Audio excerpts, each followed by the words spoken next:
देसी गाय के गोबर में लक्ष्मी का वास कैसे होता है?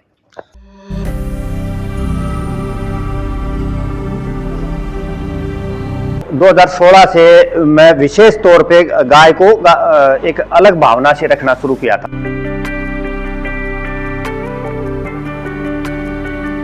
मैं कहता हूं कि भाई कोई शराबी आदमी भी यदि अपने घर में गाय रखता है, गाय के प्रति उसके खेती और पशुधन एक सिक्के के दो पहलू हैं। राम राम भाई सब ने। मैं आपका दोस्त नवीन स्वागत करता हूं अपने YouTube चैनल टेक्निकल देसी जमींदार पे। आज हम आया हैं भाई कृष्ण नीमोट कने, और जैसा कि मैंने बताया खेती और पशुधन में इनके पास है गाय। गाय क्या अनमोल नगीने कह सकते हैं हम। और जैसा कि आपने सुना है और हमने भी सुना है कि गाय में, एक देशी गाय में 33 कोटि देवी देवताओं का निवास होता है। हिंदू धर्म में ये मान्यता है। तो हम आज भाई से इसी टॉपिक पे बात करेंगे और इनसे इनके ज्ञान की कुछ बूंदें लेंगे। राम राम भाई। नमस्कार भाई जी, और आपके सभी दर्शकों को मेरा हाथ जोड़ के राम राम। मेरा नाम कृष्ण, मेरा गांव निमोट। और भाई मैं आपको बताना चाहूँगा कि 2016 से मैं विशेष तौर पे गाय को एक अलग भावना से रखना शुरू किया था। अभी 10 साल हुए हैं।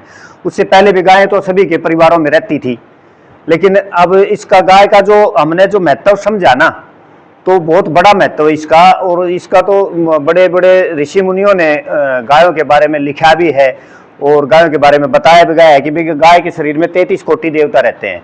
33 कोटि का मतलब ये है कि जिसमें सभी देवताओं का वास हो गया, वो गोमाता है।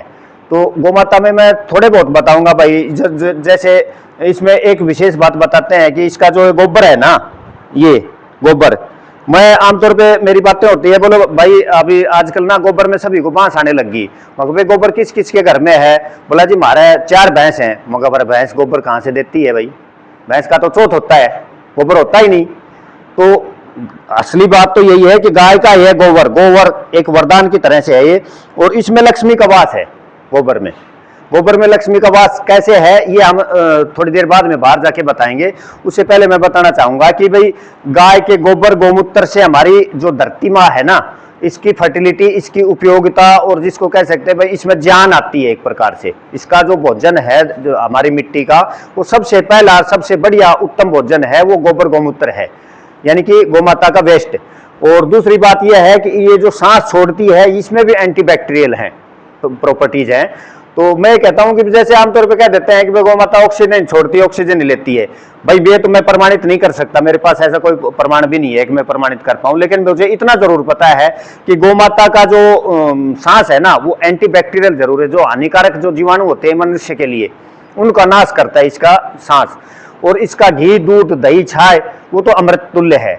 गोमाता की यदि दूध से बनी हुई छाय, जो सही तरीके से बिलोना विधि से जो बनी हुई छाय है, उसका यदि हम रेगुलर प्रयोग करें तो इसमें वो प्रॉपर्टीज हैं जो पथरी नहीं बनने देती। इसमें इस टाइप का एसिड है मास्टर जी कि वो पथरी नहीं बनने देता जी।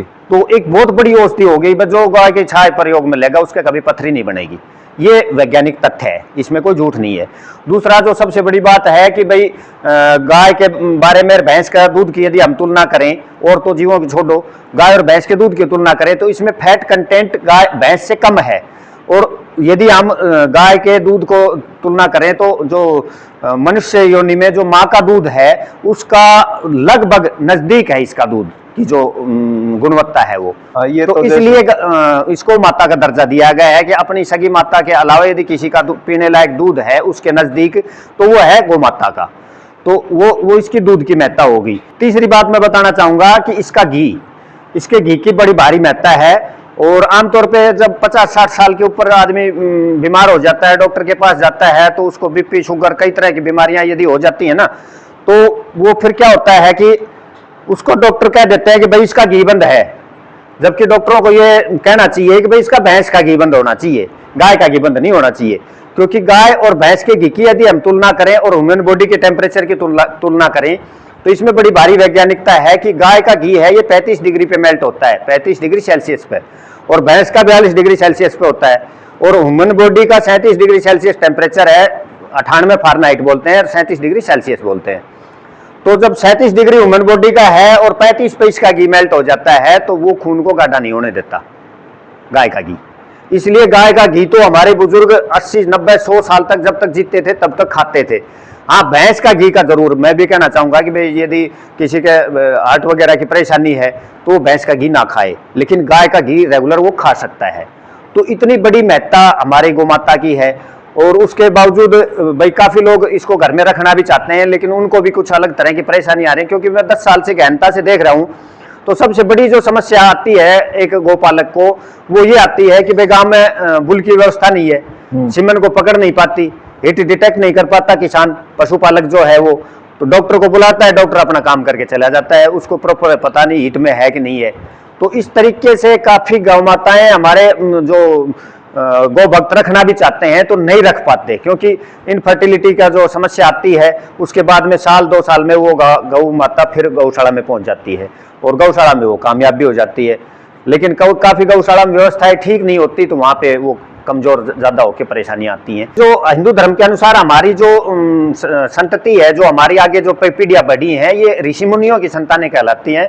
और हमारे ऋषि मुनि टोटल रूप से वैज्ञानिक थे, तो उन्होंने जो जो भारत के अंदर जो जो चीजें जो अपनी स्वदेशी मानता हूं ना मैं, वो सभी चीजें ऋषि मुनियों ने पूरी धरती से ढूंढ ढूंढ के, और जो बढ़िया बढ़िया चीजें थी वो हमारे यहाँ पे स्थापित की थी। और उन्हीं में ये एक रत्न रूप जो गौ माता का है ये गाय है। और इसके बारे में तो इतनी बात है कि 2 घंटे तक भी बोलते रहे तो भी इसकी महिमा तो खत्म नहीं होती, क्योंकि इसके शरीर के ऊपर हाथ फेरने से भी बीपी कंट्रोल होता है। और इसके प्रति जो अच्छी भाव रखते हैं गौ माता के प्रति, तो उनका स्वभाव में भी सुधार होता चला जाता है। मैं कहता हूं कि भाई कोई शराबी आदमी भी यदि अपने घर में गाय रखता है, गाय के प्रति उसके भाव अच्छे हैं, तो मैं कहता हूं धीरे धीरे धीरे धीरे वो शराब से यानी कि दुर्व्यसनों से आदमी दूर होता चला जाता है। तो धरती पे जितने भी पूरी जो ग्लोब है ना, धरती है, इस पे सारे पे हमारे ऋषि मुनि पैदल घूमे हुए हैं। और वहां से जो जितनी भी बढ़िया बढ़िया चीजें थी वो भारत में स्थापित की। और जो जो भारतीय मूल जो जिनके बोलते हैं ना, वो चीजें उन चीजों का दुनिया में कोई तोड़ नहीं है। तो उन्हीं में एक ये जो रतन है गौ माता है, और इसकी महिमा तो बड़ी अपरंपार है। इसका तो कितना ही गुणगान गाए। जो कोई यदि आदमी अच्छी भावना से गौ माता के पास आता है तो उसका हृदय परिवर्तन होना शुरू हो जाता है। और हमारे ऋषि मुनि तो वैज्ञानिक थे, उन्होंने तो जो बातें बताई कि भाई इसके गोबर में लक्ष्मी का वास है, तो उसको मैं आगे अभी बताना चाहूंगा। चलो बाहर आप कि लक्ष्मी का वास कैसे है। अच्छा, गाय का और पीपल का बड़ा महत्व है। ये दोनों चीजें आपस में इतनी जुड़ी हुई हैं, क्योंकि जो पीपल के पत्ते हैं ना, इनमें बहुत बेहतर न्यूट्रिशन गौ माता के लिए है। जैसे आमतौर पे कह देते हैं भाई फूल पाछा दिखाना, तो ये सारी चीजें भी ये जो पीपल के पत्ते वगैरह खाने से इनके शरीर में किसी भी तरह के मिनरल्स की कमी नहीं रहती। तो इसलिए पीपल का पेड़ लगाया हमने कि भाई इसके पत्ते गिरेंगे और उनको इकट्ठा कर करके हम अपनी गौ माताओं को और दूसरे पशुओं को भी खिलाते हैं। हाँ भाई, तो अब ये बताना चाहेंगे कि भाई देसी गाय के गोबर में लक्ष्मी का वास कैसे होता है। तो ये देखो, ये जो टोटल है ना, ये हमारा धन पड़ा है। इसको गोबर या कुर्डी मत मानो, ये सारा टोटल हमारा धन है। जब इसको उठा के हम खेत में डालेंगे ना, तो हमारा जो अनाज है उसकी बड़ी बढ़िया क्वालिटी का अनाज पैदा होगा, हमारा शुद्ध अनाज पैदा होगा इस गोबर से।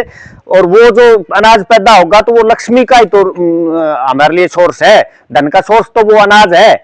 तो वो अनाज इससे पैदा होगा, गोबर से। तो वही भाई से बातचीत हुई देसी गाय के बारे में, और भाई ने बहुत से गुणों के बारे में गाय गौ माता के बताया, दूध घी वगैरह सब कुछ है जैसे। और बाद में सबसे लास्ट में बताया है कि गोबर में लक्ष्मी का वास कैसे होता है। गोबर जो है गाय का वो खेतों में डालते हैं खाद के रूप में, और किसान की मेन आय यानी धन लक्ष्मी तो किसान की फसल ही है, और उसकी प्रोक्योरमेंट बढ़ती है फसल की गोबर की खाद से। तो इस प्रकार गोबर में लक्ष्मी का वास हुआ। और अब आपसे इजाजत लेना चाहेंगे, मिलेंगे किसी अगली वीडियो में इसी प्रकार की जानकारी के साथ। खेती किसानी या पशुपालन से संबंधित हमारे YouTube चैनल टेक्निकल देसी जमींदार को लाइक करें, सब्सक्राइब करें और कमेंट जरूर करें, क्योंकि आपके कमेंट ही हमें ये बताएंगे हम अच्छा काम कर रहे हैं या हमारे काम में कुछ सुधार की आवश्यकता है। राम राम, जय हरियाणा, जय हिंद।